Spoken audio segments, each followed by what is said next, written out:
हरिः ओम्।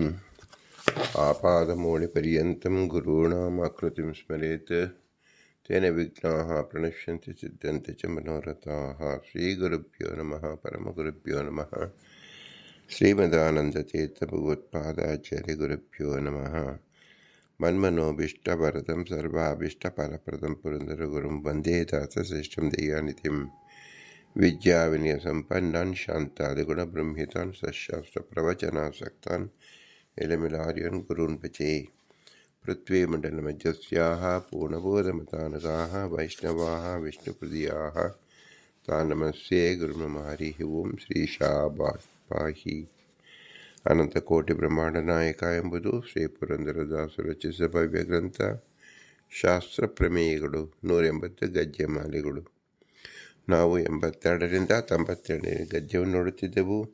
ಅಕ್ರೂರವರ್ಧ, ಅಂಬರೀಷವರ್ಧ, ನಾರದವರ್ಧ, ಪ್ರಹ್ಲಾದವರ್ಧ, ಗಜೇಂದ್ರವರ್ಧ, ಮುಚುಕುಂದವರ್ಧ, ಧ್ರುವವರ್ಧ, ವಿಭೀಷಣವರ್ಧ, ಪುಂಡರೀಕವರ್ಧ ಮತ್ತು ಪರಾಶರವರ್ಧ ಎಂಬುದು 10 ಜನ ವರದರು. 10 ಎಂಬುದು ಅನಂತ ಸಂಖ್ಯವಾಚಿ. ವರದರು ಅಂದರೆ ಶ್ರೇಷ್ಠ ಜೀವರು, ಸಾತ್ವಿಕ ಜೀವರು, ಮೋಕ್ಷ ಜೀವರು, ಉನ್ನತ ಜೀವರು, ಜ್ಞಾನಿಗಳು ಎಂದರ್ಥ.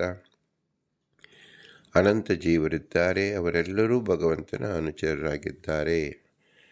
ಹರೇರನುಚರಾಃ ಜೀವಗಣಾಃ ನೀಚೋಚ್ಚ ಭಾವಂ ಗತಃ ಎಂಬ ಮಧ್ವಮತ ಪ್ರಮೇಯವನ್ನು ಶ್ರೀ ಪುರಂದರದಾಸರು 10 ಜನ ವರದರನ್ನು ನಿರೂಪಣೆ ಮಾಡುವುದರ ಮೂಲಕ ಸವಿಸ್ತಾರವಾಗಿ ತಿಳಿಸಿಕೊಡುತ್ತಿದ್ದಾರೆ. ಜೀವಗಣ ಅನಂತರಿರುವುದರಿಂದ ಇದು ಜೀವರ ಪ್ರಕರಣ ಎನಿಸಿದೆ. ಪ್ರತಿಯೊಬ್ಬರ ಜೀವರ ಅಧಿಕಾರವನ್ನು ನಾವು ನಿರ್ದೇಶ ಮಾಡಿ ಅವರನ್ನು ಈ ರೀತಿ ಮಾಡಿ ಎಂಬುದಕ್ಕೆ ಹೇಳುವುದಕ್ಕೆ ಸಾಧ್ಯವಿಲ್ಲ.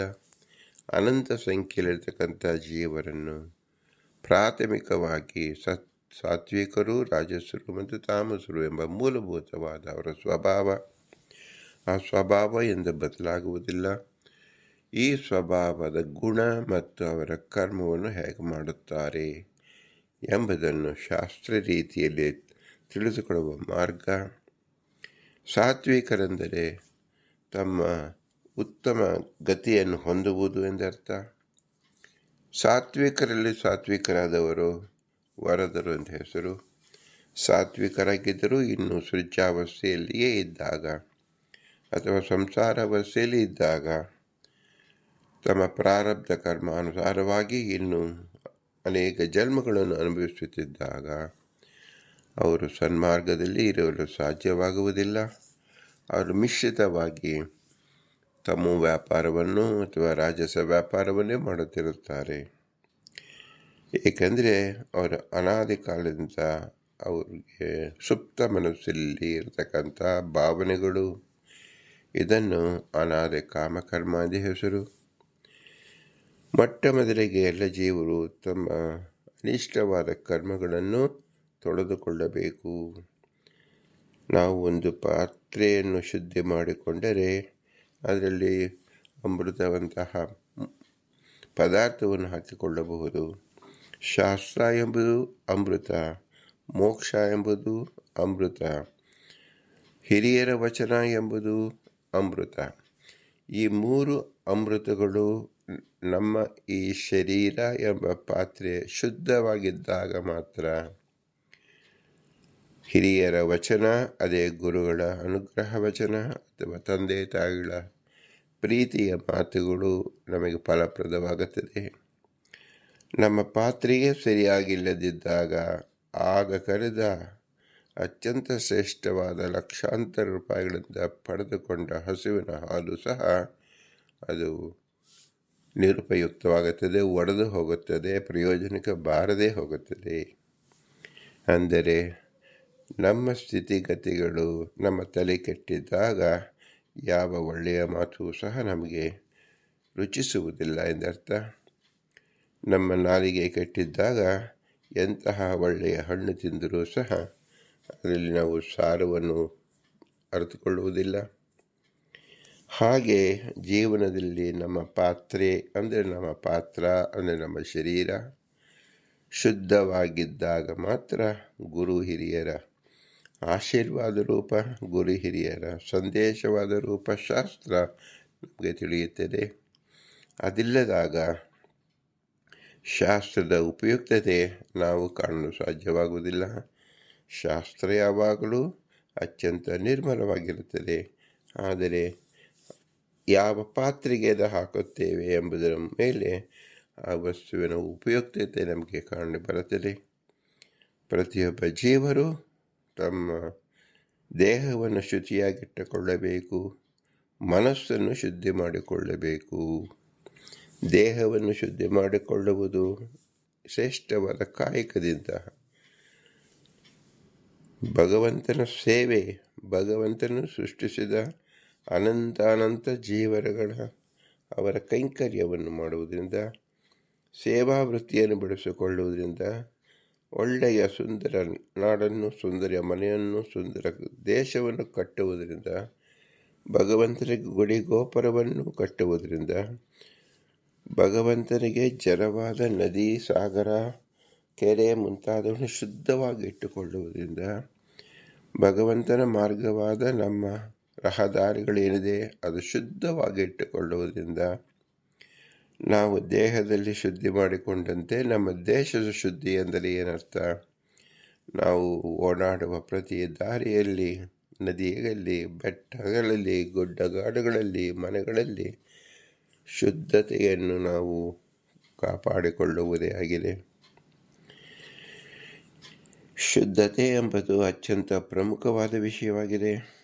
ಯಾರು ಶುದ್ಧತೆ ಕಡೆಗೆ ಗಮನ ಕೊಡುವುದಿಲ್ಲವೋ ಅವರು ಉಳಿದ ಎಲ್ಲ ಶ್ರಮವು ವ್ಯರ್ಥವೆನಿಸುತ್ತದೆ. ಜೀವನದಲ್ಲಿ ಬಹಳ ಕಷ್ಟಪಟ್ಟು ಸಂಪಾದನೆ ಮಾಡಿದ ಹಣವು ಶುದ್ಧತೆ ಇಲ್ಲದಾಗ ಅದು ಸರಿಯಾದ ಪರಿಣಾಮವನ್ನು ಕೊಡುವುದಿಲ್ಲ. ಕಾಯಕವೇ ಕೈಲಾಸ ಎಂಬಂತೆ ಪ್ರತಿಯೊಬ್ಬರೂ ಭಗವಂತ ನಮಗೆ ಕೈ ಕಾಲುಗಳನ್ನು ಕೊಟ್ಟು ಅದರಲ್ಲಿ ಶಕ್ತಿಯನ್ನು ತುಂಬಿರುವುದು ಅಭಿಪ್ರಾಯ ಏನು? ಕೈಯಿಂದ ತುಂಬ ನಾವು ಕೆಲಸವನ್ನು ಮಾಡಬೇಕು. ಕಾಲಿನಿಂದ ಸೇವಿಸಿ ದೇಶವನ್ನೆಲ್ಲ ಸುತ್ತಿ ಎಲ್ಲವನ್ನು ಸಮೃದ್ಧಿಯಾಗಿ ಸಂಪತ್ತಿನಿಂದ ಕೂಡಿಸಬೇಕೆಂದರೆ ಮೊಟ್ಟ ಮೊದಲ ಸಂಪತ್ತು ಅಂದರೆ ಶುದ್ಧೀಕರಣ. ಯಾವ ವಸ್ತು ಎಲ್ಲಿರಬೇಕೋ ಅದರಲ್ಲಿಯೇ ಇಡುವುದು ಶುದ್ಧೀಕರಣ. ಮನೆಯಲ್ಲೇ ಆಗಲಿ ಯಾವ ಪದಾರ್ಥ ಎಲ್ಲಿಡಬೇಕೋ ಅಲ್ಲಿಟ್ಟಾಗ ಮಾತ್ರ ಅದು ನಮಗೆ ಪ್ರಯೋಜನಕ್ಕೆ ಬರುತ್ತದೆ. ಸರಿಯಾದ ಕಾಲಕ್ಕೆ ಸರಿಯಾದ ಪದಾರ್ಥಗಳು ನಮಗೆ ಗಮನವೇ ಬರೆದಿದ್ದಾಗ ಆ ಕಾಲ ಮಿಂಚಿ ಹೋದ ಮೇಲೆ ಆ ಪದಾರ್ಥ ಸಿಕ್ಕಿದರೂ ಸಹ ನಮಗೆ ಪ್ರಯೋಜನವಾಗುವುದಿಲ್ಲ. ಉದಾಹರಣೆಗೆ ನಮಗೆ ಹಸಿವಾಗಿದ್ದಾಗ ಒಳ್ಳೆಯ ಆಹಾರ ಸಿಕ್ಕಾಗ ಮಾತ್ರ ಆರೋಗ್ಯ ಬರುತ್ತದೆ. ಸಿಕ್ಕ ಪದಾರ್ಥಗಳನ್ನು ಹಸಿವಾಗಿದೆ ಎಂದು ತಿಂದಾಗ ಅದೇ ಅನಾರೋಗ್ಯವನ್ನು ತಂದುಕೊಡುತ್ತೇವೆ. ಇಂದಿನ ಜನರು ಎಲ್ಲರೂ ರೋಗ ಪೀಡಿತರಾಗಿರುವುದಕ್ಕೆ ಕಾರಣ ಏನು? ಅವ್ರ ಪಾತ್ರೆಯ ಶೋಧನೆ ಮಾಡಿಲ್ಲ. ಕೆಟ್ಟ ಪಾತ್ರೆಯಲ್ಲಿ ಒಳ್ಳೆ ಪದಾರ್ಥವನ್ನು ಸೇರಿಸಿ ಅದನ್ನು ಕೆಡುವಂತೆ ಮಾಡಿ ಅದನ್ನು ಭುಂಜಿಸುವುದರಿಂದ ದೇಹವೇ ಕೆಟ್ಟು ಹೋಯಿತು. ದೇಹದೊಳಗಿರತಕ್ಕಂಥ ಮನಸ್ಸು ಕೆಟ್ಟು ಹೋಗಿದೆ.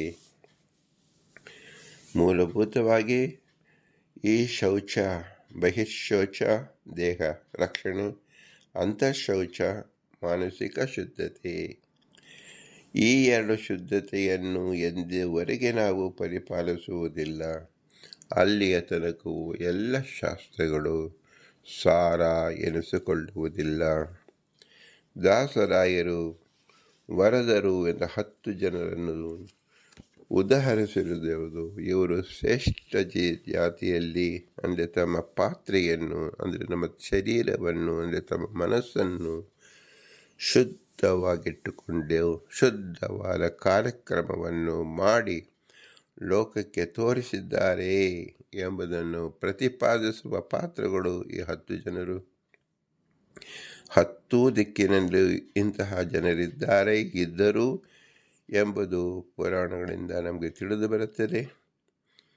ಈ ಚಿಂತನೆಗೆ ಪೂರಕವಾಗಿ ಭಗವಂತ ಸರ್ವಸಮರ್ಥನಿದ್ದಾನೆ, ಅವನ ಕಿಂಕರರು ನಾವು ಎಂಬ ದಿವ್ಯ ಲಕ್ಷ್ಯ ಪ್ರತಿಯೊಬ್ಬ ಜೀವರಿಗೂ ಇರಲೇಬೇಕು.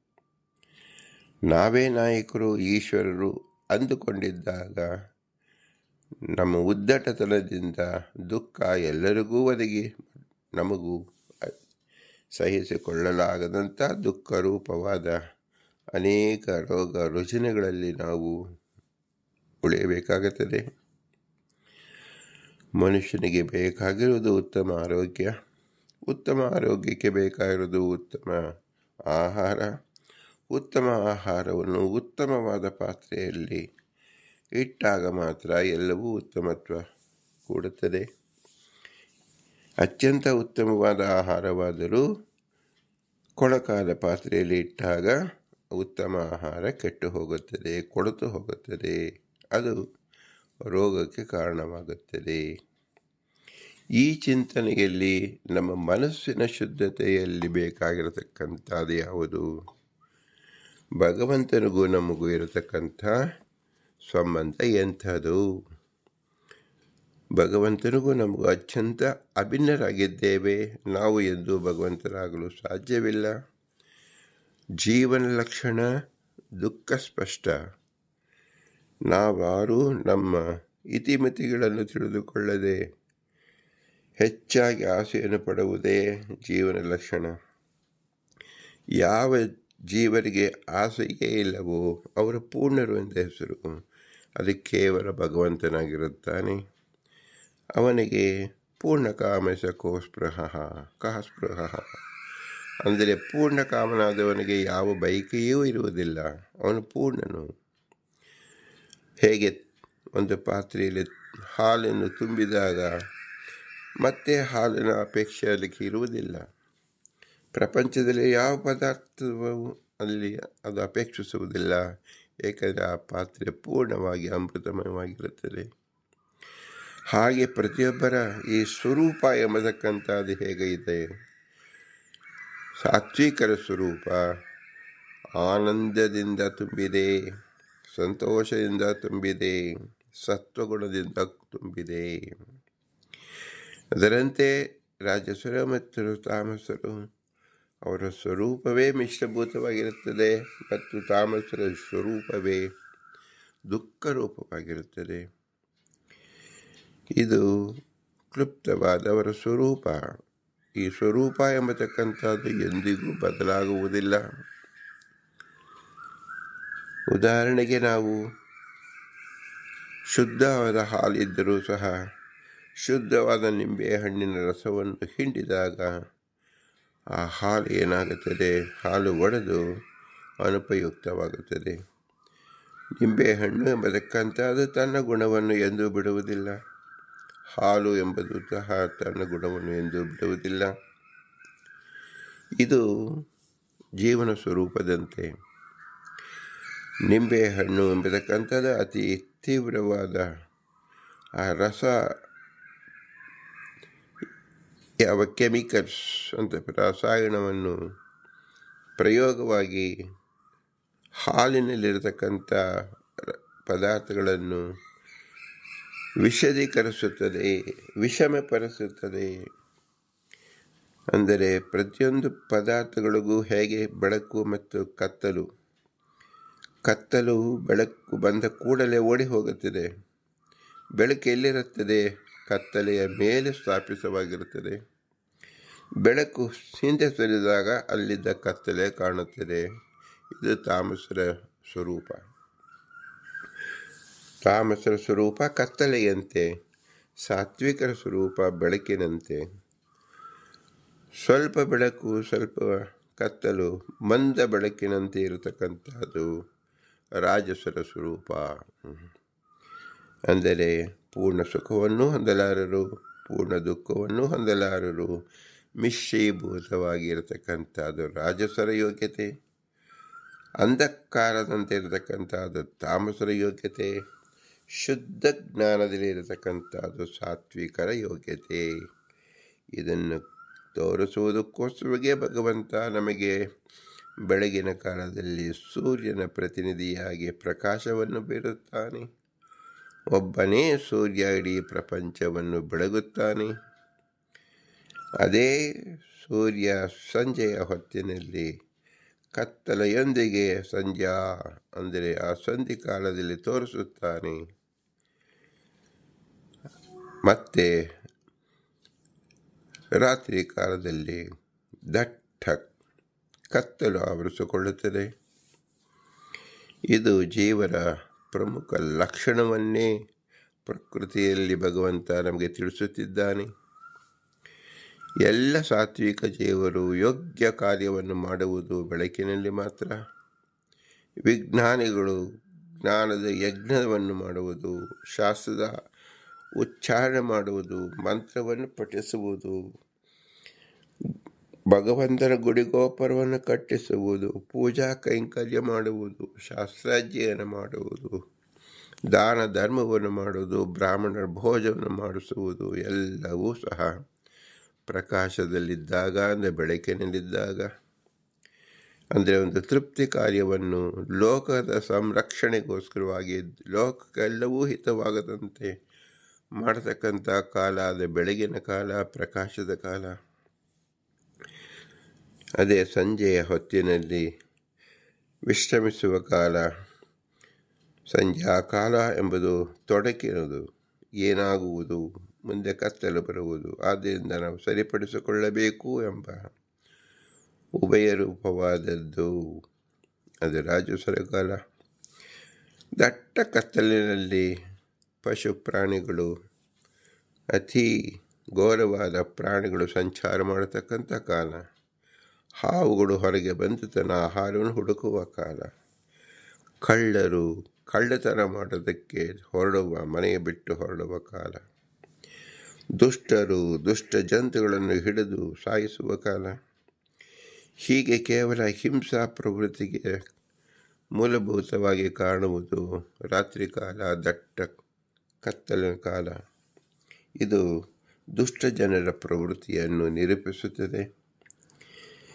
ಹೀಗೆ ಜೀವರಲ್ಲಿ ಸಾತ್ವಿಕ, ರಾಜಸ, ತಾಮಸ ಎಂಬುದು ಪ್ರತಿನಿತ್ಯವೂ ನಮಗೆ ಗೋಚರವಾಗುತ್ತಿರುತ್ತದೆ. ಎಲ್ಲ ಜೀವರು ತಮ್ಮ ತಮ್ಮ ಯೋಗ್ಯತೆಯನ್ನು, ಒಳಗಿನ ಶಕ್ತಿ ಹೇಗಿದೆ ಎಂಬುದನ್ನು ಈ 3 ಸಂದರ್ಭದಿಂದ ನೋಡಿ ತಿಳಿಯಬಹುದಾಗಿದೆ. ನಿಮ್ಮ ಬೆಳಗಿನ ಕಾಲದಲ್ಲಿ ಸಾರ್ಥಕ್ಯ ಎಷ್ಟಾಗಿತು, ಸಂಧ್ಯಾ ಕಾಲದಲ್ಲಿ ಸಾರ್ಥಕತೆ ಎಷ್ಟು, ರಾತ್ರಿ ಕಾಲದ ಸಾರ್ಥಕತೆಯನ್ನು ಹೇಗೆ ಮಾಡುತ್ತಿದ್ದೀರಾ ಎಂಬುದರ ಮೂಲಕವಾಗಿ ನೀವು ಸಾತ್ವಿಕರೋ, ರಾಜಸರೋ, ತಾಮಸರೋ ಎಂಬುದನ್ನು ನಿರ್ಧರಿಸಿಕೊಳ್ಳಬಹುದು. ಇದು ಕೇವಲ ಸಂಕೇತ ಮಾತ್ರ. ಆದರೆ ಇದನ್ನು ವಿಶಿಷ್ಟಾಕಾರವಾಗಿ ಕಾಣುವುದು ಮೋಕ್ಷದಲ್ಲಿ ಎಂದೆಂದಿಗೂ ಕತ್ತಲಿನ ಛಾಯೆಯೇ ಇರುವುದಿಲ್ಲ. ಪ್ರತಿಯೊಬ್ಬ ಜೀವರು ಅನಂತ ಕೋಟಿ ಪ್ರಕಾಶಮಾನರಾಗಿ ಪ್ರಜ್ವಲಿಸುತ್ತಿರುತ್ತಾರೆ. ಪ್ರತಿಯೊಬ್ಬ ಜೀವರು ಪ್ರಕಾಶಮಯವಾಗಿರುತ್ತಾರೆ. ಕತ್ತಲೆಯ ಹೆಸರನ್ನೇ ಅಲ್ಲಿ ಕೇಳುವಂತಿಲ್ಲ.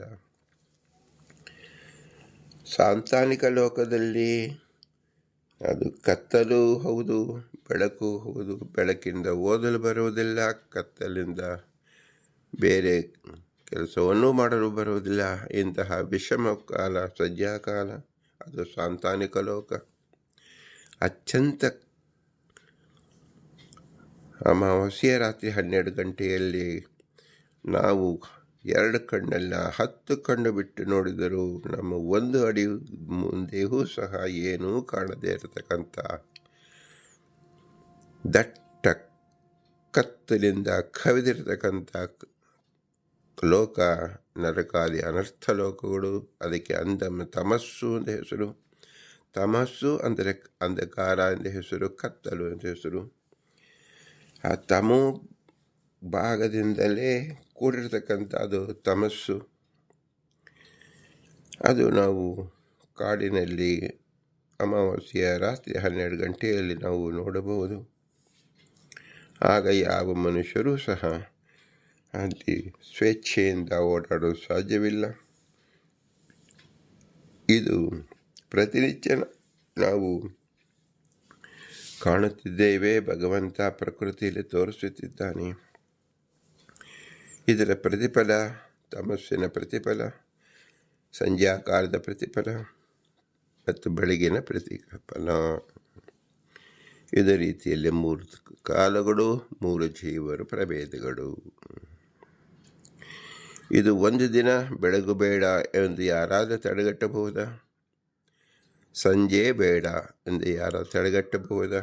ರಾತ್ರಿ ಬೇಡ ಎಂದು ಯಾರಾದರೂ ತಡೆಗಟ್ಟಬಹುದಾ? ಯಾವ ಜೀವನ ಯೋಗ್ಯತೆ ಯಾವ ಕಾಲದ ಒಂದು ಅಣುವನ್ನು ಸಹ ನಿಲ್ಲಿಸಲು ಸಾಧ್ಯವಿಲ್ಲ. ಇದು ನಮ್ಮ ಅಸ್ವಾತಂತ್ರ್ಯ ಪರಾಕಾಷ್ಠವನ್ನು ತಿಳಿಸುತ್ತಾ ಇದೆ.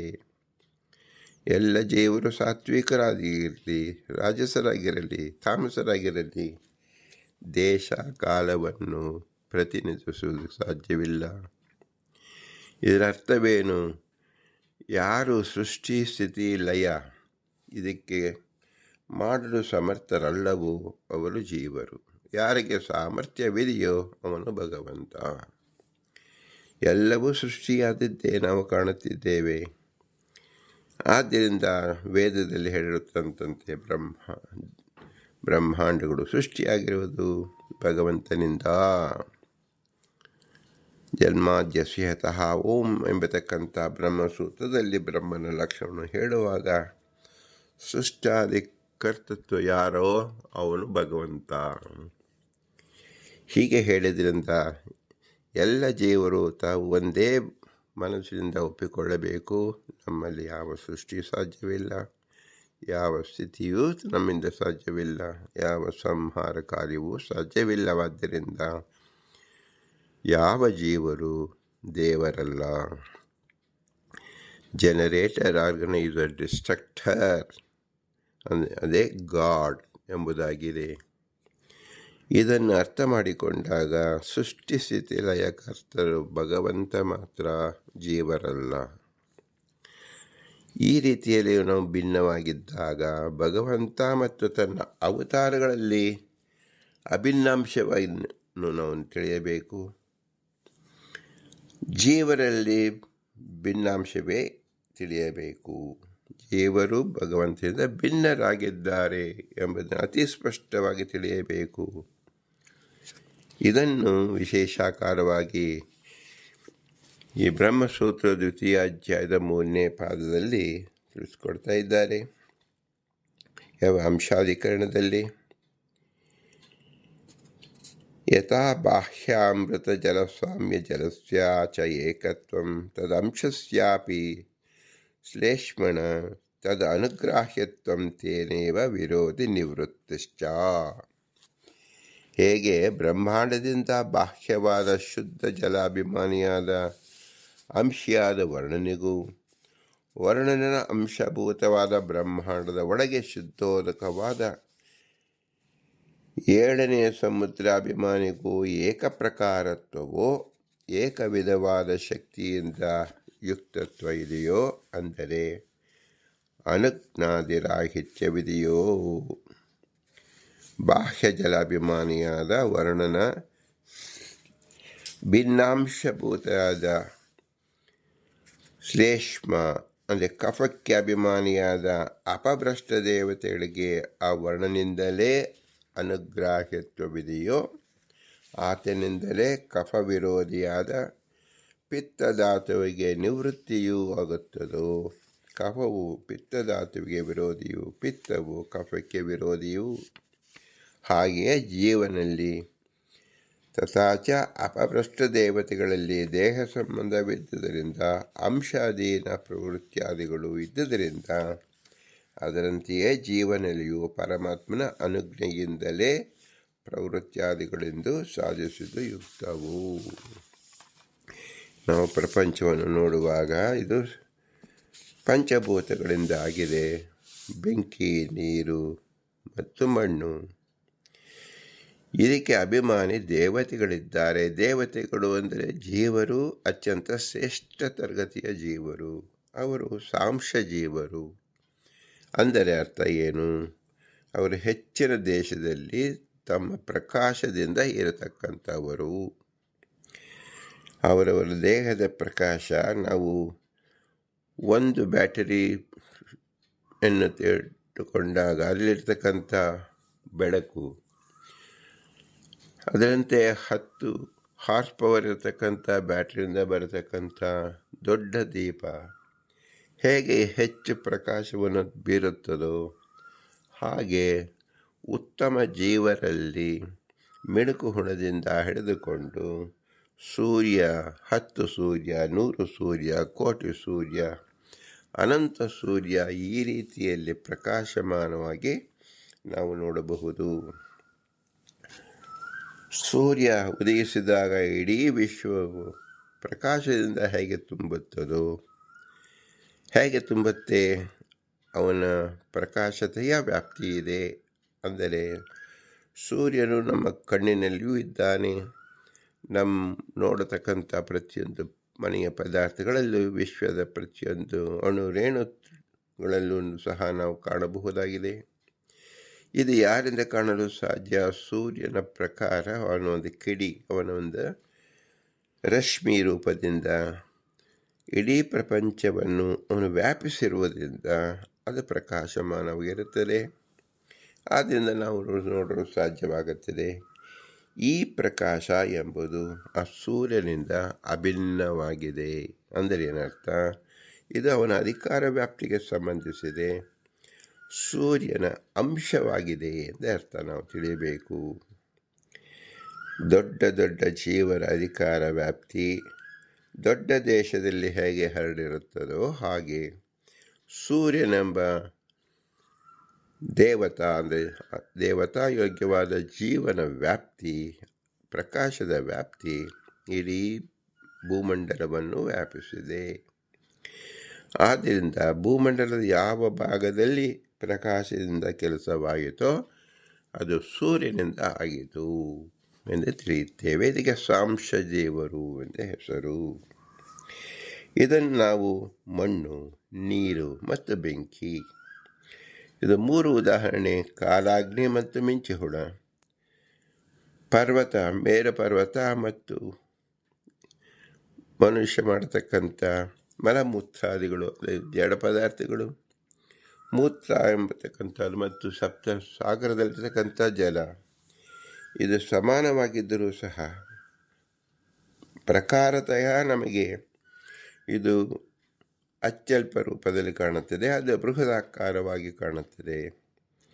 ಬೃಹದಾಕಾರವಾಗಿ ಕಾಣುವಾಗ ಅಧಿಕಾರ ವ್ಯಾಪ್ತಿ ಅಂತ ಹೆಸರು.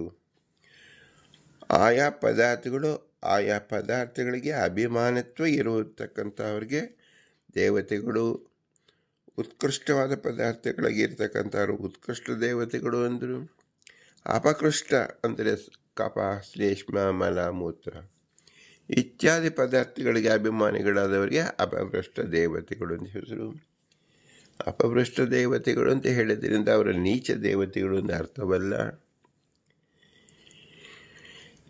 ಮಂತ್ರಿಮಂಡಲದಲ್ಲಿ ಮುಖ್ಯಮಂತ್ರಿ, ಉಪಮುಖ್ಯಮಂತ್ರಿ, ನ್ಯಾಯಾಂಗವನ್ನು ನೋಡಿಕೊಳ್ಳುವವನು ಒಬ್ಬ, ಕಾಯ್ದೆ ನೋಡಿಕೊಳ್ಳುವವನು ಒಬ್ಬ, ಪೊಲೀಸ್ ಡಿಪಾರ್ಟ್ಮೆಂಟ್ ನೋಡಿಕೊಳ್ಳುವವನು ಒಬ್ಬ, ಕೃಷಿ ನೋಡಿಕೊಳ್ಳುವವನು ಒಬ್ಬ, ವಿದ್ಯಾರ್ಥಿಗಳು ನೋಡಿಕೊಳ್ಳುವವನು ಒಬ್ಬ, ವಿದ್ಯೆಯನ್ನು ನೋಡಿಕೊಳ್ಳುವೊಬ್ಬ, ಹಣಕಾಸು ನೋಡಿಕೊಳ್ಳುವವನೊಬ್ಬ. ಹೀಗೆ ಅನೇಕ ವಿಭಾಗಗಳಿರುತ್ತದೆ. ಆ ಎಲ್ಲ ಮಂತ್ರಿಗಳು ಸಹ ಮನುಷ್ಯರೇ, ಯೋಗ್ಯವೇ, ಜ್ಞಾನಿಗಳೇ. ಆದರೆ ಅವರ ಅಧಿಕಾರಕ್ಕೆ ಕೊಟ್ಟಿರತಕ್ಕಂಥದ್ದು ಯಾವುದು? ದಾರಿಗಳನ್ನು ಶುದ್ಧಿ ಮಾಡತಕ್ಕಂಥದ್ದು, ನಗರವನ್ನು ಸರಿಯಾಗಿ ನೋಡಿಕೊಳ್ಳಿ ಅಂತ ಹೇಳಿದಾಗ ನಗರದಲ್ಲಿರ್ತಕ್ಕಂಥ ಚರಂಡಿಗಳನ್ನು, ಎಲ್ಲಿ ಕಸ ಎತ್ತುವುದಿದೆ ಇದೆಲ್ಲವನ್ನು ಎತ್ತುವುದು ಸಹ ಅವರ ಅಧಿಕಾರ ವ್ಯಾಪ್ತಿಗೆ ಬರುತ್ತದೆ. ಆಗ ಅವರನ್ನು ಅಪಭ್ರಷ್ಟ ದೇವತೆ, ಕನಿಷ್ಠ ಮಿನಿಸ್ಟರ್ ಅಂತ ಯಾರು ಹೇಳಬಾರದು. ಅವರು ಸಹ ಮಿನಿಸ್ಟರ್. ಆದರೆ ಇದು ಸಹ ಅತ್ಯಮೂಲ್ಯವಾದ ಕೆಲಸವೇ. ಇದನ್ನು ತಿಳಿಸೋಕ್ಕೋಸ್ಕರವಾಗಿ ಅವರು ನಗರವನ್ನು ಶುದ್ಧೀಕರಿಸತಕ್ಕಂಥ ಮಂತ್ರಿಯಾಗಿದ್ದಾನೆ ಅಂತ ಹೇಗೆ ನಾವು ತಿಳಿದುಕೊಳ್ಳುತ್ತೇವೆಯೋ, ಹಣಕಾಸು ಮಂತ್ರಿ ಅಂತವನು ಉತ್ತಮ ಅಂದೇನಲ್ಲ. ಹಣಕಾಸು ಎಂಬುದು ಪದಾರ್ಥ ಹೇಗೆ ಕಸ ಎಂಬುದು ಪದಾರ್ಥವೂ ಹಾಗೆ ಹಣಕಾಸು ಒಂದು ಪದಾರ್ಥವೇ. ಪದಾರ್ಥದ ಉಪಯುಕ್ತತೆ ಬೇರೆ ಬೇರೆ ಅಷ್ಟೇ. ಪ್ರಪಂಚದಲ್ಲಿರ್ತಕ್ಕಂಥ ಪದಾರ್ಥಗಳು ಆಯಾ ದೇವತೆಗಳಿಗೆ, ಅಪಭ್ರಷ್ಟ ದೇವತೆಗಳು ಇದ್ದಾರೆ, ಉತ್ತಮ ದೇವತೆಗಳು ಇದ್ದಾರೆ. ಒಟ್ಟು ದೇವತೆಗಳ ವ್ಯಾಪ್ತಿ, ಅವರ ಅಂಶತ್ವವನ್ನು ನಾವು ತಿಳಿದುಕೊಳ್ಳಬೇಕು. ಹೀಗೆ ತಿಳಿದುಕೊಳ್ಳುವುದರಿಂದ ಏನು ನಮಗೆ ಪ್ರಯೋಜನವಿದೆ? ಜೀವರು ಎಲ್ಲಿ ಸಾಂಶರಾಗಿರುತ್ತಾರೋ ಅವರ ಅಭಿಮಾನ್ಯವಾದ ಅವರ ಪ್ರದೇಶದಲ್ಲಿ ವ್ಯಾಪ್ತಿಯನ್ನು, ಅವರ ಕೆಲಸ ಏನು ನಡೆಯಿತು ಅದಕ್ಕೆ ಅವರಿಂದ ಅಭಿನ್ನತ್ವವನ್ನು ನಾವು ತಿಳಿಯಬೇಕು. ಭಗವಂತ ಮತ್ತು ಅವನ ಅವತಾರಗಳನ್ನು ಹೇಗೆ ಅಭಿನ್ನವನ್ನು ತಿಳಿಯಬೇಕು ಎನ್ನುವುದಕ್ಕೆ ಒಂದು ಉದಾಹರಣೆಗಾಗಿ ಪೃಥ್ವಿಯಲ್ಲಿರತಕ್ಕಂಥ ಮಣ್ಣು, ನೀರು, ಬೆಂಕಿಗೆ ಉದಾಹರಿಸಿರುವ ಈ 3 ದೇವತೆಗಳನ್ನು ಈ ಶಾಸ್ತ್ರದಲ್ಲಿ ನಮಗೆ ತಿಳಿಸ್ಕೊಡ್ತಾ ಇದ್ದಾರೆ. ಇದರಿಂದ ನಾವು ಮುಖ್ಯವಾಗಿ ತಿಳಿಯಬೇಕಾದ್ದೇನು?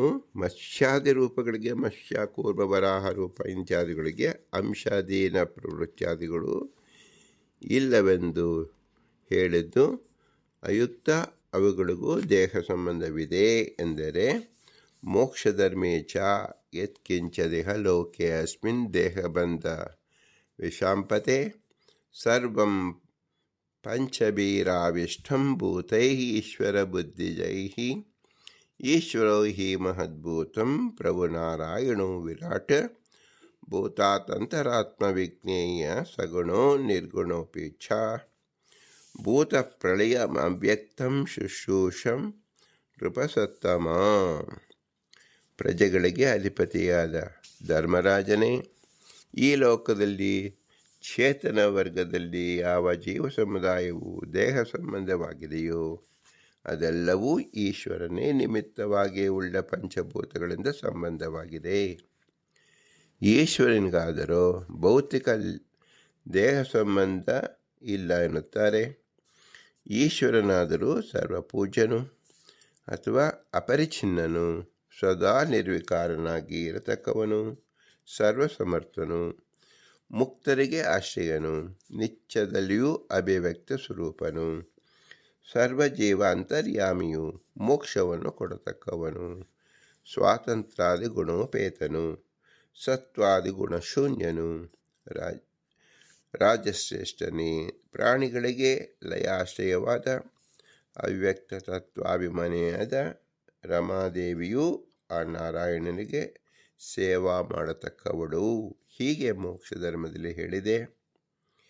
ಇದರಿಂದ ತಿಳಿಯಬೇಕಾದ ವಿಶೇಷಾಂಶ, ತಥಾಚ ಶರೀರಿಗಳು ಭೌತಿಕಗಳಾದ್ದರಿಂದ, ಭೂತಗಳು ಈಶ್ವರ ಜನ್ಯಗಳಾದುದರಿಂದ ಈಶ್ವರನು ಮಹಾಮಹಿಮೋಪೇತವಾದ ಪ್ರಯುಕ್ತ ಅಂತಹ ಈಶ್ವರ ಜನ್ಯಗಳಾದ ಭೂತಗಳು ದೇಹ ಸಂಬಂಧದಿಂದ ಸರ್ವೇಶ್ವರನ್ನು ಸರ್ವದಾ ಬಂಧಿಸಲಾರವು.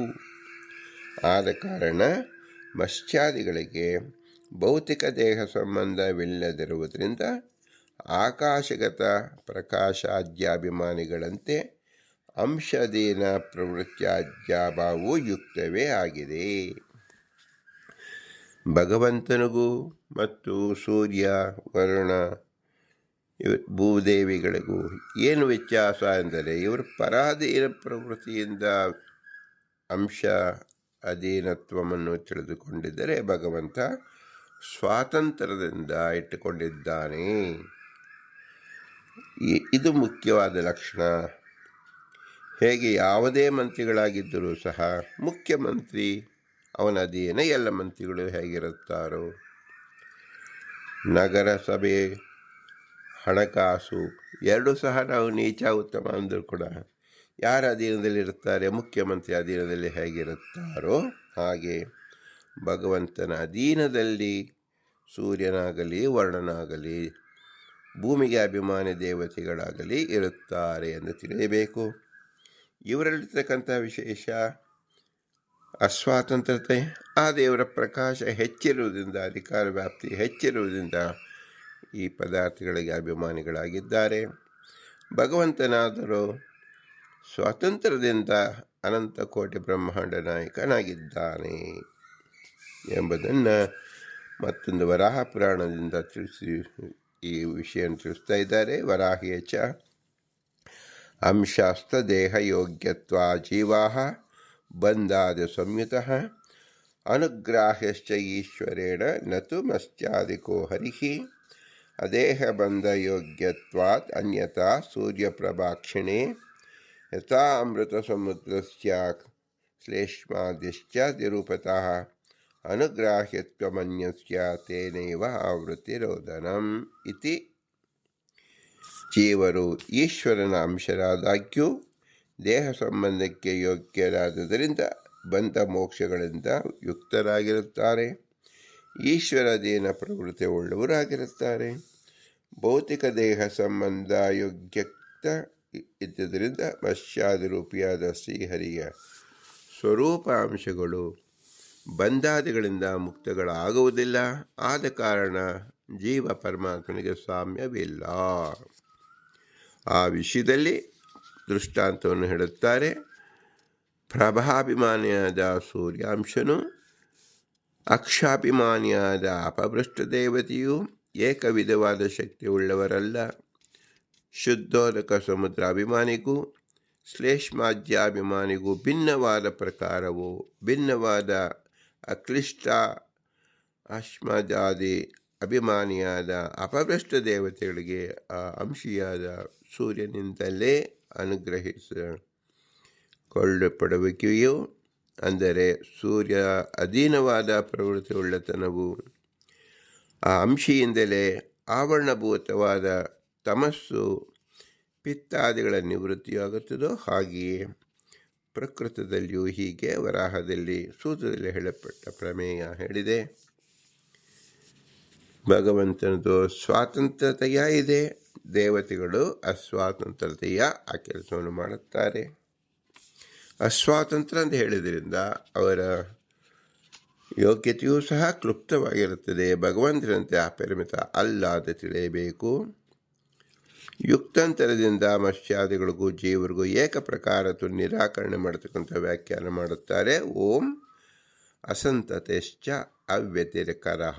ಓಂ ಭಗವಂತ ಅವನ ಅವತಾರಗಳಿಗೂ ಅವನಿಗೂ ಅತ್ಯಂತ ಅಭಿನ್ನ. ಸೂರ್ಯ ಮತ್ತು ತನ್ನ ಅಂಶಗಳಿಗೂ ಅಭಿನ್ನ. ಆದರೆ ಈ ಅಭಿನ್ನ ಮತ್ತು ಭಗವಂತನ ಅಭಿನ್ನಕ್ಕೂ ಯಾವ ರೀತಿಯಲ್ಲಿ ನಾವು ವ್ಯತ್ಯಾಸವನ್ನು ನೋಡಬೇಕು? ಒಂದು ಸ್ವತಂತ್ರತೆಯ, ಮತ್ತೊಂದು ಅಪೂರ್ಣ ಶಕ್ತಿತ್ವ. ಜೀವಸ್ಯ ನಮಸ್ಯಾದಿ ಸಾಮ್ಯಂ.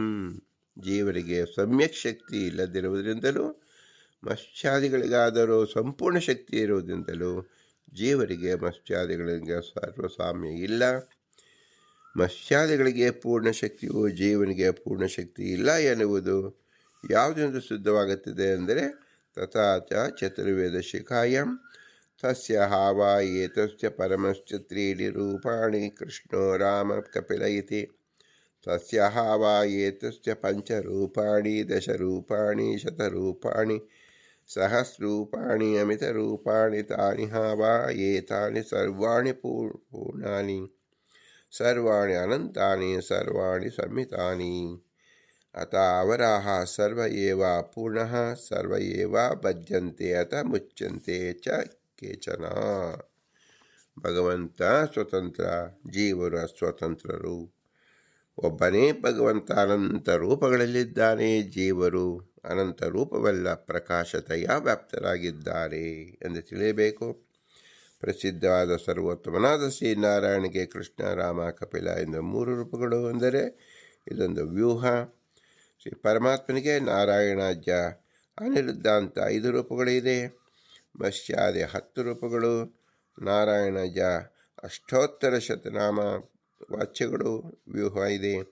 ವಿಶ್ವಾದಿ ಸಹಸ್ರ ರೂಪಗಳು ವ್ಯೂಹ ಇದೆ. ಅಜಿತಾದಿ ಅನಂತ ರೂಪಗಳ ವ್ಯೂಹ ಇದೆ. ಈ ಎಲ್ಲ ರೂಪಗಳು ಗುಣಪೂರ್ಣಗಳಾಗಿದೆ. ಎಲ್ಲ ರೂಪಗಳು ದೇಶಕಾಲಗಳಿಂದ ಅವಿನಾಶಿಗಳಾಗಿದೆ. ಎಲ್ಲ ರೂಪಗಳು ಸದೃಶ ವಸ್ತುವಂತರವಿಲ್ಲವಾಗಿದೆ. ಎಲ್ಲ ರೂಪಗಳು ಅಮಿತಗಳಾಗಿದೆ. ಇನ್ನು ಅವರಾದ ಚೇತನರು ಹೇಗಿದ್ದಾರಪ್ಪ ಅಂದರೆ ಅಪೂರ್ಣರಾಗಿದ್ದಾರೆ. ಜೀವರು ದೇಶಕಾಲ ಗುಣಗಳಿಂದ ಅಪೂರ್ಣ ಶಕ್ತಿ ಉಳ್ಳವರು. ಎಲ್ಲರೂ ಪಂಚಭೂತಗಳಿಂದ ಕಲ್ಪಿಸಿಕೊಳ್ಳಲ್ಪಡ್ತಾರೆ. ಮೋಕ್ಷಯೋಗ್ಯರಾಗಿದ್ದಾರೆ. ಪಂಚಭೂತಗಳಿಂದ ಮುಕ್ತರಾಗುತ್ತಾರೆ. ಹೀಗೆ ಚತುರ್ವೇದ ಶಿಖಾಯಲ್ಲಿ ತಿಳಿಸಿದ್ದಾರೆ. ಈ ಯುಕ್ತಾಂತರದಿಂದ ಈ ಅರ್ಥವನ್ನು ಹೇಳ್ತಕ್ಕಂಥ ಸೂತ್ರವನ್ನು ವ್ಯಾಖ್ಯಾನ ಮಾಡುತ್ತಾರೆ. ಇದು ಕಟ್ಟಕಡೆಯ ಸೂತ್ರ. ಓಂ ಆಭಾಸ ಏವಚ. ಓಂ ರೂಪಂ ರೂಪಂ ಪ್ರತಿರೂಪೋ ಬಭೂವ ಇತಿ ಪ್ರತಿಬಿಂಬಶ್ಚತ್ವಾಚ ನ ಸಾಮ್ಯಂ. ಜೀವನು ಪರಮಾತ್ಮ ಅಧೀನವಾದ ಸತ್ತಾ ಪ್ರತೀತ್ಯಾದಿ ಮತ್ವರೂಪವಾದ ಪ್ರತಿಬಿಂಬತ್ವದಿಂದ ಮುಕ್ತನಾಗಿರುತ್ತಾನೆ. ರೂಪಂ ರೂಪಂ ಪ್ರತಿರೂಪೋ ಬಭೂವ ತದಸ್ಯ ರೂಪಂ ಪ್ರತಿಚಕ್ಷಣಾಯ ತ್ರಿವಿಧ ಜೀವ ಸಮುದಾಯವು ಪರಮೇಶ್ವರ ಬಿಂಬರೂಪನನ್ನು ಕುರಿತು ಪ್ರತಿಬಿಂಬವಾಗಿರುತ್ತದೆ. ಆ ಪ್ರತಿಬಿಂಬವು ಪ್ರತಿಬಿಂಬ ಎಂದು ಹೇಳಲ್ಪಟ್ಟ ಯೋಗ್ಯ ಜೀವನಿಗೆ ಮುಕ್ತಿಗಾಗಿ ಸಾಕ್ಷಾತ್ಕಾರ ವಿಷಯವಾಗುತ್ತದೆ. ಶ್ರೀಹರಿಯು ತನ್ನ ಸಾಮರ್ಥ್ಯಗಳಿಂದ ಅನಂತ ಜೀವರಿಗೆ ಬಿಂಬರೂಪವಾಗಿ ತಿಳಿಯಲ್ಪಡುತ್ತಾನೆ. ಶ್ರೀಹರಿಗೆ ಹರಿನಾಮಕಗಳಾದ ಅನಂತಾನಂತ ರೂಪಗಳು ವ್ಯೂಹಗಳಾಗಿದೆ. ಈ ಶ್ರುತಿಯಿಂದ ಜೀವರಿಗೆ ಪ್ರತಿಬಿಂಬತ್ವ ಇದ್ದುದರಿಂದ ಮತ್ಸ್ಯಾದಿಗಳಿಗೆ ಪ್ರತಿಬಿಂಬ ಅಂಶತ್ವ ಇಲ್ಲದಿರುವುದರಿಂದಲೂ ಅಂಶತ್ವವಿದ್ದರೂ ಜೀವರಿಗೆ ಮತ್ಸ್ಯಾದಿಗಳಿಂದ ಸಾಮ್ಯವಿಲ್ಲ ಎಂದು ತಿಳಿಯಬೇಕು. ಈ ಸೂತ್ರಾರ್ಥದಲ್ಲಿರ್ತಕ್ಕಂಥ ಸ್ಮೃತಿ ವರಾಹದಲ್ಲಿ ದ್ವಿರೂಪಾಂಶಕೋ ತಸ್ಯ ಪರಮಸ್ಯ ಹರೇ ವಿಭೋ ಪ್ರತಿಬಿಂಬಶ್ಚಾತ ಸ್ವರೂಪಾಂಶಕ ಏವ ಚ ಪ್ರತಿಬಿಂಬಾಂಶಕಾಜೇವ ಪ್ರಾದುರ್ಭಾವ ಹರೇ ಸ್ಮೃತ ಪ್ರತಿಬಿಂಬೆ ಅಲ್ಪಸಾಮ್ಯಂ ಸ್ವರೂಪಾಣಿ ಇತರಾಣಿ ಚೂತು. ಸರ್ವೋತ್ತಮನಾದ ವಿಭುವಾದ ಶ್ರೀಹರಿಗೆ ಪ್ರತಿಬಿಂಬಾಂಶಕ ಸ್ವರೂಪಾಂಶಕಗಳೆಂದು ಎರಡು ಅಂಶಗಳು. ಜೀವರೆಲ್ಲರೂ ಪ್ರತಿಬಿಂಬಾಂಶಕರು, ಸ್ವರೂಪಾಂಶಗಳು ಮತ್ಸ್ಯಾದಿ ಅವತಾರಗಳೆಂದು ಹೇಳಲ್ಪಟ್ಟಿದೆ.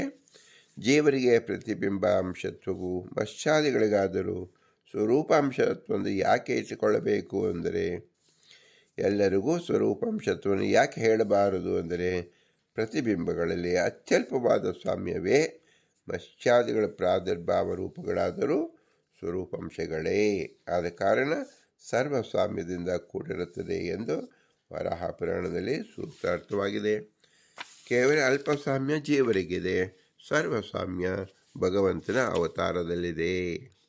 ಆದ್ದರಿಂದ ಮೂಲ ರೂಪಕ್ಕೂ ಮತ್ತು ಭಗವಂತನ ಅವತಾರ ರೂಪಗಳಿಗೆ ಅಭಿನ್ನ.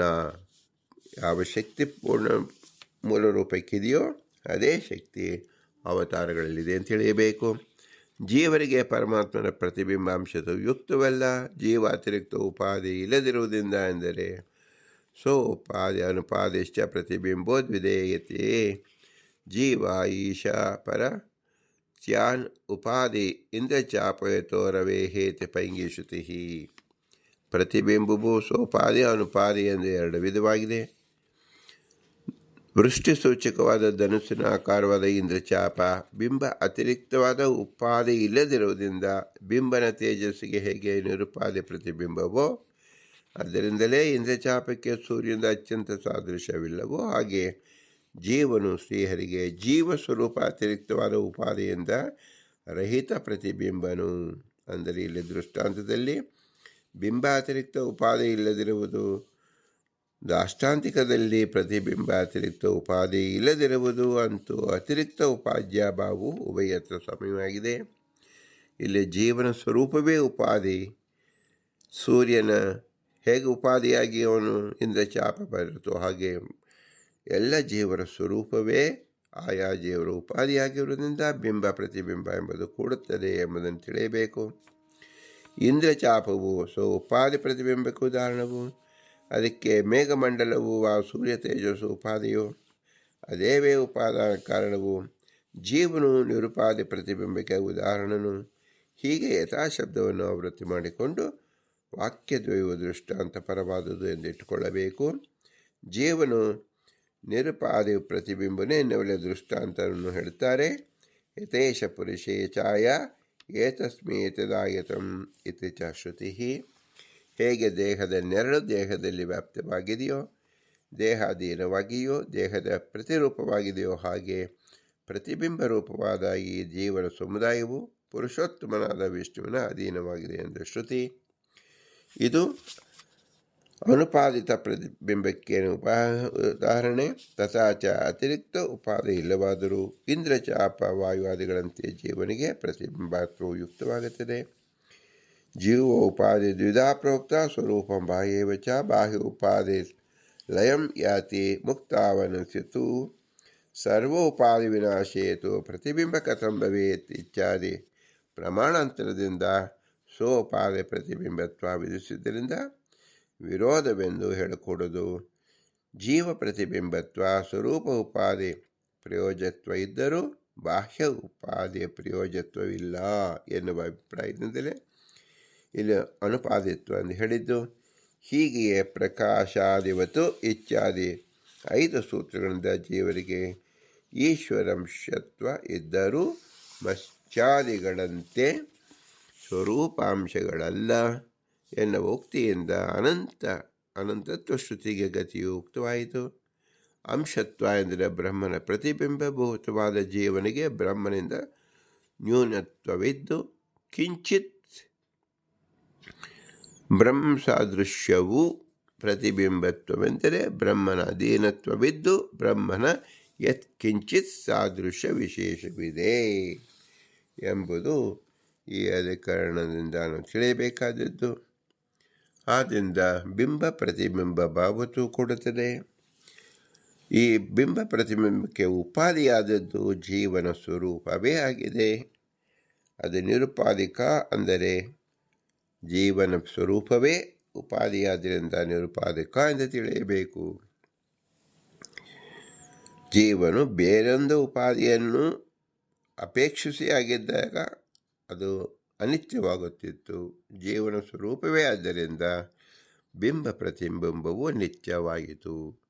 ಬಿಂಬ ಪ್ರತಿಬಿಂಬ ಸಂಬಂಧ ನಿತ್ಯವಾದ್ದರಿಂದ ಬಿಂಬನ ಲಕ್ಷಣ ಪೂರ್ಣತ್ವ, ಪ್ರತಿಬಿಂಬನ ಲಕ್ಷಣ ಅಪೂರ್ಣತ್ವ.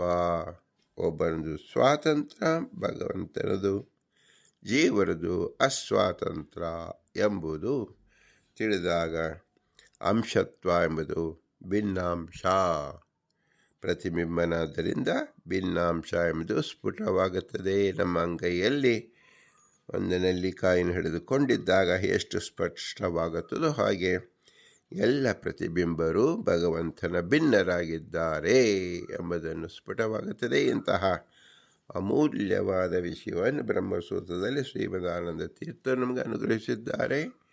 ಇದನ್ನು ಶ್ರೀ ಪುರಂದರದಾಸರು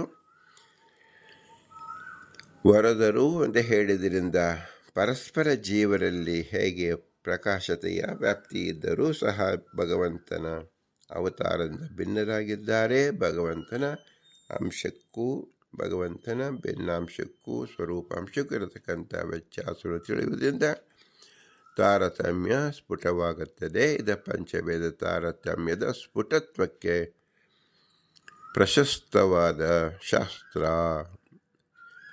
ತಾರತಮ್ಯ ಜ್ಞಾನವನ್ನು ತಿಳಿದುಕೊಂಡಾಗ ಮಾತ್ರ ಮೋಕ್ಷ.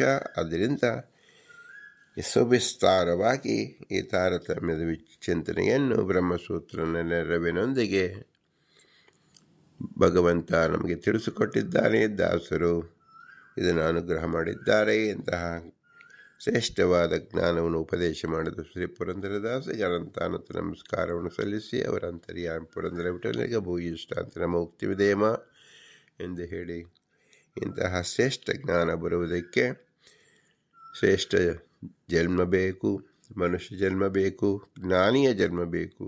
ಈ ಜ್ಞಾನಿಯ ಜನ್ಮವನ್ನು ಕೊಟ್ಟಂಥ ತಂದೆ ತಾಳ ಅವರ ಅನುಗ್ರಹ, ಅವರ ಸಂಪಾದನೆಯಿಂದ, ಅವರ ಕಾರುಣ್ಯದಿಂದ ಈ ಜನ್ಮವಾದ್ದರಿಂದ ನಾವು ಅವರನ್ನು ಸ್ಮರಿಸಿಕೊಳ್ಳಬೇಕು. ಅವರಿಗೆ ನೆರವಾದ ಗುರು ಹಿರಿಯರು, ನಮಗೆ ಮಾರ್ಗದರ್ಶನ ನೀಡಿದ ವಿದ್ಯಾಗುರುಗಳು ಇಂಥ ಯೋಗ್ಯ ಜ್ಞಾನವನ್ನು ನಮಗೆ ಹೇಳಿದ್ದರಿಂದ ನಮಗೆ ಬಹಳ ಉಪಯುಕ್ತವಾಗಿದೆ. ಆದ್ದರಿಂದ ಅವರ ಸ್ಮರಣೆ ನಿರಂತರ ಮಾಡಬೇಕು. ಇವರಲ್ಲಿ ತತ್ವಾಭಿಮಾನಿ ದೇವತೆಗಳು ನಾವು ಹಿಂದೆ ತಿಳಿದಂತೆ ಸೂರ್ಯ, ವರುಣ ಮತ್ತು ಭೂಮಿಗೆ ದೇವತೆಗಳು. ಇದು ಕಾಣುವ ದೇವತೆಗಳು. ಕಾಣದ ದೇವತೆಗಳು ಯಾರು? ವಾಯುದೇವರು ಮತ್ತು ಆಕಾಶ. ಅವ್ಯಕ್ತ ಮತ್ತು ಅವ್ಯಕ್ತ ಹೇಗೋ ಹಾಗೆ ಈ ಸಕಲ ದೇವತೆಗಳು, ಯಾವ ತತ್ವಾಭಿಮಾನಿ ದೇವತೆಗಳು ಅವ್ಯಕ್ತ ರೂಪವಾಗಿ ನಮ್ಮಲ್ಲಿ ನಿಂತು ಈ ಕೆಲಸವನ್ನು ಮಾಡಿಸಿದ್ದಾರೆ. ಅವರಲ್ಲೂ ಮುಖ್ಯರಾದ ವಾಯುದೇವರು ಭಗವಂತನ ಆಜ್ಞಾ ಪ್ರಕಾರ ಎಲ್ಲರೂ ನಿಂತು ಭಗವಂತನ ವಿಶೇಷವಾದ ಗುಣವನ್ನು ನಮಗೆ ಬೋಧಿಸಿದ್ದಾರೆ. ಅವರೇ ಮೂಲ ಗುರುಗಳು, ಮುಖ್ಯ ಗುರುಗಳು, ರುಜುಗುಣಸ್ಥರು. ಆದರೂ ಇವರೆಲ್ಲರೂ ಅಸ್ವತಂತ್ರರು. ಹೇಗೆ ಪ್ರತಿಬಿಂಬ ಸ್ವತಂತ್ರವಾಗಿದೆಯೋ ಇವರೆಲ್ಲರೂ ಪ್ರಕಾಶತಃ ವ್ಯಾಪ್ತರಾಗಿದ್ದರೂ ಸಹ ಇವರೆಲ್ಲರೂ ಅಸ್ವತಂತ್ರರು. ಸ್ವತಂತ್ರರಾದ ಭಗವಂತ ಲಕ್ಷ್ಮೀನಾರಾಯಣ ಅವನ ನಮ್ಮ ಬಿಂಬ. ಹೀಗೆ ನಾವು ಬಿಂಬ ಪ್ರತಿಬಿಂಬವನ್ನು ನಾವು ಏನು ಶಾಸ್ತ್ರದಲ್ಲಿ ನೋಡಿದೆವು ಅದು ಪ್ರತ್ಯಕ್ಷವಾಗಿ ಕಾಣುವ ಕಾಲ ಈ ಎಲ್ಲ ಜೀವರು ಪ್ರತಿಬಿಂಬಗಳಾದ್ದರಿಂದ ಸ್ವತಂತ್ರ ಮತ್ತು ಭಗವಂತನಿಂದ ಭಿನ್ನರಾಗಿದ್ದಾರೆ, ಭಿನ್ನಾಂಶರು. ಭಗವಂತನ ಅನಂತ ಅವತಾರಗಳು ಅಭಿನ್ನಾಂಶಗಳು. ಅವನೇ ನಮ್ಮ ಬಿಂಬ. ಆ ಬಿಂಬನೇ ನಿಮ್ಮಲ್ಲಿರತಕ್ಕಂಥವನು. ನಮ್ಮ ಬಿಂಬನಿಗೂ ನಿಮ್ಮ ಬಿಂಬನಿಗೂ ಅಭಿನ್ನ. ಒಬ್ಬನೇ ಅನಂತ ರೂಪದಲ್ಲಿದ್ದಾನೆ. ಇದನ್ನು ನಾವು ಸ್ಪಷ್ಟ ಮಾಡಿಕೊಳ್ಳೋಕ್ಕೋಸ್ಕರವಾಗಿ ಈ ಅಂಶಾಧಿಕರಣ. ಅನಂತ ಬಿಂಬರು ಇದ್ದಾರೆ, ಅನಂತ ಜೀವರಿದ್ದಾರೆ ಅಂತ ಹೇಳಿದಾಗ ಬಿಂಬನು ಅನಂತ ರೂಪದಲ್ಲಿದ್ದಾನೆ ಅಂತ ಹೇಳಬೇಕು. ಜೀವರು ಮಾತ್ರ ಅನಂತ ಸ್ವರೂಪದಲ್ಲೇ ಇದ್ದಾರೆ. ಅಂದರೆ ಭಗವಂತ ಒಬ್ಬನೇ ಅನಂತ ರೂಪದಲ್ಲಿದ್ದಾನೆ. ಪದಾರ್ಥಗಳು ಅಂದರೆ ಜೀವರು ಮತ್ತು ಜಡ ಅನಂತವಾಗಿದೆ, ಅದು ಅನಂತ ಸ್ವರೂಪಗಳಲ್ಲಿದೆ. ಆದ್ದರಿಂದ ಪ್ರತಿಯೊಂದು ಪದಾರ್ಥವೂ ಭಿನ್ನವಾಗಿದೆ, ಪ್ರತಿಯೊಬ್ಬ ಜೀವರು ಭಿನ್ನರಾಗಿದ್ದಾರೆ, ಅವರ ಯೋಗ್ಯತೆ ಭಿನ್ನವಾಗಿದೆ. ಅವರೆಲ್ಲರೂ ಭಿನ್ನವಾಗಿರುವುದರಿಂದ ತಾರತಮ್ಯೋಪೇತವಾಗಿದೆ. ಅವರೆಲ್ಲರೂ ಭಗವಂತನ ಅಧೀನದಲ್ಲಿದ್ದಾರೆ. ಇದೇ ಪಂಚಭೇದ ತಾರತಮ್ಯ. ಇದನ್ನು ಬಿಂಬ ಪ್ರತಿಬಿಂಬದಿಂದ ಜೀವರ ಪ್ರಕರಣದಲ್ಲಿ ನಾವು ತಿಳಿಯಬೇಕಾದದ್ದು ಮುಖ್ಯವಾದ ಪ್ರಮೇಯ. ಭಗವಂತನ ಅನುಚರರೆಲ್ಲ ಜೀವರು ಎಂಬತಕ್ಕಂಥ ವಿಶೇಷ ಜ್ಞಾನವನ್ನು ಹೇಳಿದ್ದ ಬಿಂಬನಿಗೆ ನಾವು ಹೇಗೆ ಪ್ರತೀಕಾರವನ್ನು ಸಲ್ಲಿಸುವುದು? ಭೂಯಿಷ್ಠಾಂತೆ ನಮ್ಮ ಉಕ್ತಿ ವಿಧೇಮ, ಭೂಯಿಷ್ಠಾಂತೆ ನಮ್ಮ ಉಕ್ತಿ ವಿಧೇಮ, ಭೂಯಿಷ್ಠಾಂತೆ ನಮ್ಮ ಉಕ್ತಿ ವಿಧೇಮ ಅಂತ ಹೇಳಿ ವಿನಮ್ರವಾಗಿ ನಮಿಸೋಣ. ಭಾರತೀಯರ ಮುಖ್ಯ ಪ್ರಾಣ ಅಂತ ಶ್ರೀಕೃಷ್ಣಾರ್ಪಣಮಸ್ತು. ಹರಿ ಓಂ, ಹರಿ ಓಂ, ಹರಿ ಓಂ.